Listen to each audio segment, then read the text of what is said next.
सुस्वागतम. मुरांबा मालिकेच्या आजच्या महा एपिसोडमध्ये आपण पाहणार आहोत की अक्षय आता नाविलाजाने रामाच्या घरून मुकादमाच्या घरी येतो. तेवढ्यात सीमा अक्षयची वाटच बघत असते. अक्षय येताच सीमा म्हणते की अक्षय, काय झालं बाळा? तेव्हा अक्षय म्हणतो की आई, मी हारलो. रामाने मला धमकी दिली की ते सुद्धा घर सोडून जाईन म्हणून. तर अक्षय म्हणतो की मी रात्रभर तिच्या दाराशी बसून होतो आणि तिला माझी प्रेम काळजी हे सर्व माहीत होतं. आणि मी जर जेवण केलं नाही तर मला त्रास होतो हे देखील तिला कळत होतं आई. म्हणून ती मला जेवण द्यायला सुद्धा आली होती. ती माझ्याजवळ थांबलीच नाही. तेव्हा मी तिला कसं समजवायचं आणि तिची कशी माफी मागायची तूच सांग. तर अक्षय म्हणतो की आई, आता मला भीती वाटायला लागली की मी रामाला कायमचं गमावतो की काय. तेवढ्यात अक्षयला चक्कर येऊ लागते. तर सीमा खूप घाबरते आणि अभय आणि आनंदला पटकन बोलावते. तेव्हा अभय आणि आनंद अक्षयला समजावत त्याला पाणी देतात. तर अक्षय लगेचच पाणी पिऊन आतमध्ये त्याच्या बेडरूममध्ये जातो. तेव्हा इकडे अभ्या रागातच म्हणतो की या अक्षयने सुद्धा मागच्या गोष्टी विसरून जायच्या ना.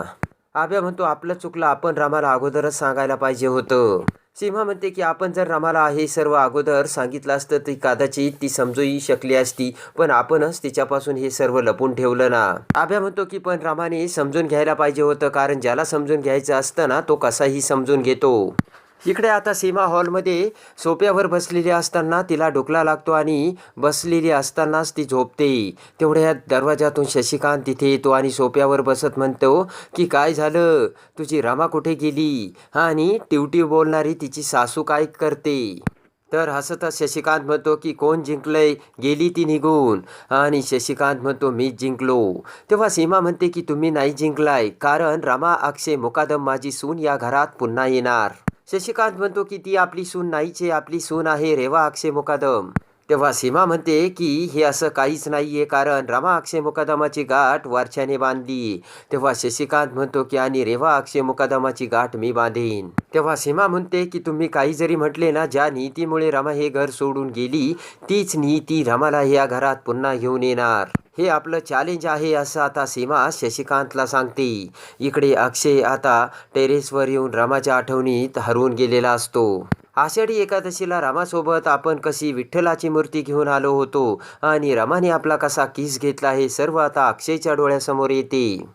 तेव्हा आपल्या आणि रेवाच्या प्रपोजचा फोटो रमाने आपल्यासमोर धरत हे सर्व खरं आहे का हे आपल्याला विचारले असताना ते सर्व खरं असल्याचे आपण कसे रमाला सांगितले हे सर्व आता अक्षयच्या डोळ्यासमोर येते.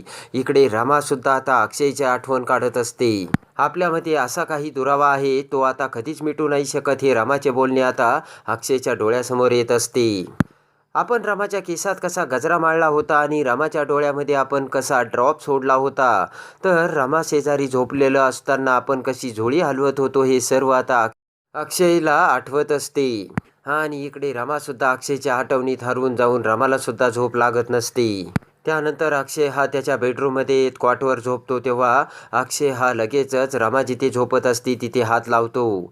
त्यानंतर रमा ही आपल्यासोबत झोपत असताना कशी आपली ब्लँकेट ओढत होती हे सर्व आता अक्षयच्या डोळ्यासमोर येते. इकडे आता रमासुद्धा कावेरीच्या मांडीवर झोपलेली असते. तेव्हा रमाच्या डोळ्यासमोर येते की जेव्हा झोपलेलो असताना आपण कसे अक्षय आपल्यापासून लांब जात होता तेव्हा आपण कसा अक्षयचा हात धरला आणि म्हटलो की ए मिरचीच्या ठेच्या, माझ्यापासून तू लांब जाऊ नकोस. आणि त्यानंतर आपण अक्षयच्या हाताची उशी करून कशा आपला तो हात डोक्यासमोर ठेवला हे आता रमाला आठवतं. तर आता जेव्हा अक्षय झोपत असतो त्यावेळेस तो रमाचा साडीचा पदर आपल्या हातात घेऊन झोपत असतो, पण यावेळेस फक्त अक्षयच्या हातात कंबल असते. तर अक्षय कंबल ओढत असताना आपण कसं अक्षयला आता यामध्ये मायेची ऊब राहिली नाही, नकोय मला कंबल असे म्हटले हे सर्व आठवून रमा डचकून उठते. तेव्हा कावेरी लगेचच रमाच्या डोक्यावर हात ठेवते आणि म्हणते की रमे, हे काय तुला ताप आहे. कावेरी म्हणते की रमा तू माझं ऐकणार नाहीयेस का. तेव्हा रडतच रमा म्हणते की आता ऐकण्यासारखं आणि बोलण्यासारखं काहीच राहिलं नाही आई. इकडे आता दुसऱ्या दिवशी आई आजी ही हॉलमध्ये बसलेली असताना रेवा ही नटून थटून तिथे येते. तर आई आजी म्हणते की रेवा, एवढं आवरून सवरून कुठे निघालीस. तर रेवा म्हणते की मम्माकडे, मम्माला हे सर्व सक्सेसची गुड न्यूज द्यायची ना. तेव्हा आई आजी म्हणते की रेवा, अजून विजय झालेला नाहीये, तेव्हा एवढं भुरळून जायची काही गरज नाहीये. आई आजी म्हणते की अक्षय तुला अजून मिळालेला नाहीये आणि तुझी लढाई संपलेली नाहीये, तुला हे कळत कसं नाही रेवा. रेवा म्हणते की आपलं मेन टार्गेट काय होतं, रमाला या घरातून घालवायचंय आणि आपण जिंकलो तेव्हा आता रमा ही अक्षयची राहूच शकत नाही. रेवा म्हणते की तुम्ही काही काळजी करू नका आई आजी, आता मी बरोबरच अक्षयच्या हळूहळू जवळ येईन आणि त्यासाठी मला किती वेळ जरी लागला ना तरी चालेल, तोपर्यंत मी वाट बघेन. तर आई आजी खुश झालेली असते. रेवा म्हणते की हेच आता माझं ध्येय आहे. तेव्हा आई आजी म्हणते की रेवा मला तुझं हेच आवडतं, दुसरी एखादी असती तर पळून गेली असती. हसतच आई आजी म्हणते की मला अशीच नाचसून हवी होती. तर लगेच खुश होऊन रेवा ही आई आजीच्या गालाला तिचे तोंड लावते. इकडे आता रमाला सुद्धा अक्षयचे बोलणे आठवते. अक्षयने सांगितलेले असते की रमा सकाळ झाली आणि घरात कुणीही झोपलेलं नाहीये, तेव्हा मला तुझी काळजी वाटते आणि तू असा घरच्यांना का त्रास देतेस. तेव्हा रमाने सांगितलेले असते की मग नका करू माझी काळजी, कारण आता माझा तुमच्यावरती हक्क राहिलेला नाहीये. हे सर्व आता रामाच्या डोळ्यासमोर येते. तेवढ्यात मंगला मावशी ही रमाला खाण्यासाठी ताट घेऊन येते आणि म्हणते की रमा कशाला जीवाला त्रास देतेस, थोडेसं खाऊन घे बरं. रमा म्हणते की नकोय मारा. तेव्हा मंगला मावशी कावेरीला हाक मारून म्हणते की रमा जेवत नाही बघ बरं. तेव्हा कावेरी रमाला समजावत म्हणते की रमा सगळं व्यवस्थित होईल, तू काही काळजी करू नकोस, जेवण करून घे. आणि कावेरी ही रमासमोर हात पुढे करते. तेव्हा अक्षयचा मलमपट्टीचा तो हात बघून रमाला वाटतं की अक्षयच आहे. तेव्हा रमा प्रेमाने तो घास खाते. त्यानंतर अक्षय हा रमाला दुसरा घास भरवतो. तर रमा म्हणते बस. तर अक्षय म्हणतो की नाही रमा खाऊन घे. रमा म्हणते की आता माझं पोट भरलं, आता तुम्ही गा. असं म्हणून रमा आता पटकन ताटातील घास आपल्या हातात धरते आणि तो अक्षयला भरू लागते. तर समोर मंगला मावशी असते. मंगला मावशी म्हणते की अगं रमा मला कशाला भरवतेस, मी खाल्लंय आणि माझं पोटही भरलंय. तेव्हा रमा ही भानावर येते आणि रमा इकडे तिकडे बघत पुन्हा तेथून उठून बाजूला जाऊन बसते. इकडे आता अक्षय सुद्धा जेवणाच्या टेबलवर बसलेला असतो. तेवढ्यात रमा ही अक्षयला ताट घेऊन येते. तर रमाकडे बघत अक्षय हा प्रेमाने हसू लागतो. तेव्हा रमा तिच्या हाताने अक्षयला भरवते. तर अक्षय भानावर येताच समोर ही सीमा हातात घास धरून उभा असते आणि अक्षयला म्हणते की आ कर अक्षय. तेव्हा अक्षय इकडे तिकडे बघू लागतो आणि अक्षयच्या डोळ्यात अश्रूचा थेंब येतो आणि ते ताट पुढे ढकलून अक्षय तेथून जाऊ लागतो. तेव्हा हात धरत सीमा म्हणते की अक्षय काय झालं. तर अक्षय म्हणतो की आई मला आग्रह करू नकोस, माझ्या घशाखाली एक घासही जाणार नाहीये. अक्षय म्हणतो की एक दिवस जेवलो नाही तर काही होणार नाहीये आणि मी मेलो तरी चालेल. तेव्हा सीमा म्हणते की अक्षय असं काही बोलू नकोस. सीमा म्हणते की अरे अक्षय तुला शुगर आहे ना, तुला वेळेवर जरी जेवलं नाही तरी त्रास होतो. त्यानंतर अक्षयच्या हाताला लागलेली असते. त्या हातावर हात ठेवत सीमा म्हणते की अक्षय तुझं हे काय चाललंय आणि स्वतःची तू काय अवस्था करून घेतलीस. सीमा म्हणते की तू काही काळजी करू नकोस अक्षय, रमा परत आपल्या या घरी येईल, त्यासाठी तुला तिथे जावे लागेल आणि रामाची तुला समजूत काढावी लागेल आणि मग रामाला तुला इथे आणावा लागेल. त्यासाठी तुला शक्ती पाहिजे की नाही अक्षय, म्हणून तू जेवण कर. तेव्हा सीमाचे ते प्रेम बघून लगेचच अक्षय हा सीमाला मिठी मारतो. त्यानंतर सीमा म्हणते की अक्षय जर तुला वेळेवर मी जेवण दिलं नाही आणि तू जर खाल्लं नाही तर तुझी बायको मलाच ओरडेल, मी नसताना माझ्या नवऱ्याची तुम्हाला काळजी नाही घेता आली का म्हणून. सीमा म्हणते की मग मी काय उत्तर देऊ तिला. तर अक्षय हा प्रेमाने सीमाकडे बघतो आणि जेवणासाठी तयार होतो. तर इकडे कावेरी सुद्धा रामाला समजावत असते. तर कावेरी म्हणते की रमा अगं अन्नावर कधी राग काढायचा नसतो. कावेरी म्हणते की आपल्या आयुष्यात किती जरी आपल्यावरती दुःख आले, आपल्याला त्रास झाला तरी शरीराला कधी त्रास द्यायचा नसतो रमा, आणि असं जर झालं तर मग शरीर आपल्याला वेगळ्या प्रकारे त्रास देतो. कावेरी म्हणते की आणि हे सर्व मला माहिती आहे कारण मी त्याच्यातून गेली आहे. तेव्हा रमा खाऊन घे तू.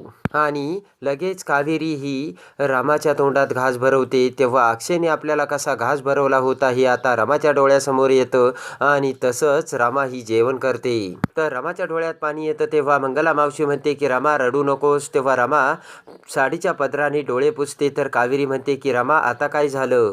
तर इकडे भरल्या डोळ्यांनी सीमा ही अक्षयला घास भरवते. तेव्हा अक्षय हा जेवण करू लागतो. इकडे आता रमा ही कॉटच्या खाली बसलेली असते. तेव्हा रामाची ती झालेली अवस्था बघून पंकज मंगला मावशीला म्हणतो की रमा जोपर्यंत हसत नाही ना तोपर्यंत काही खरं नाही. तर लगेचच मंगला मावशी म्हणते की मी तुम्हाला गुदगुल्या करू का मग रमा हसेल. तर पंकज म्हणतो की नको, तुझ्या गुदगुल्या अस्वलासारख्या असतात. पंकज म्हणतो की मंगले ऐक तू, मी सांगतो तसं कर. आणि लगेचच पंकज ह्या मंगला मावशीला बाहेर नेतो. तेव्हा कावेरी लगेचच देवाला हात जोडून म्हणते की देवा, काय झालं माझ्या लेकीच्या संसाराला, आणि यातून काहीतरी मार्ग दाखव रे देवा. इकडे आता रेवा ही खुश होऊन कॅफेमध्ये आलेल्या तिच्या मम्माकडे येते आणि लगेचच तिच्या आईला मिठी मारत रेवा म्हणते की आज मी खूप खुश आहे आणि अगोदर तू तुझं तोंड गोड कर मम्मा. आणि लगेचच रेवा तिच्या आईच्या तोंडात मिठाई भरवते. तेव्हा रेवाची आई म्हणते की रेवा, हे सर्व तुझं काय चाललंय, मला स्वीट काय भरवते आणि मिठी काय मारते. तर रेवा म्हणते की मला तुला गुड न्यूज द्यायची, आणि हात धरत रेवा ही तिच्या आईला खुर्चीवर बसवत म्हणते की रमा कायमची घर सोडून गेली, तिला माझा आणि अक्षयच्या प्रपोजचा फोटो सापडला. ते ऐकून रेवाची आई खूप खुश झालेली असते. तेव्हा रेवाची आई म्हणते की पण अजून तुझी लढाई संपलेली नाही आहे रेवा, तेव्हा तू एवढी हुरळून जाऊ नकोस. तेव्हा रेवा म्हणते की तुला दुसरं काही बोलताच येत नाही का मम्मा, तू काही काळजी करू नकोस. तेव्हा रेवा म्हणते की माझं कौतुक करायचं सोडून माझ्यासोबत थोडं तरी चांगलं नाही बोलता येत का मम्मा तुला. तर आता रेवाची ही अर्धी लढाई हरून रमा पुन्हा अक्षयसोबत एकत्र कशी येते आणि अक्षय आता रमाचा गैरसमज कसा दूर करतो हे बघण्यासाठी आणि मुरंबा मालिकेच्या एपिसोडच्या भाग 2 साठी आपल्या चॅनलला लाईक करा, सबस्क्राईब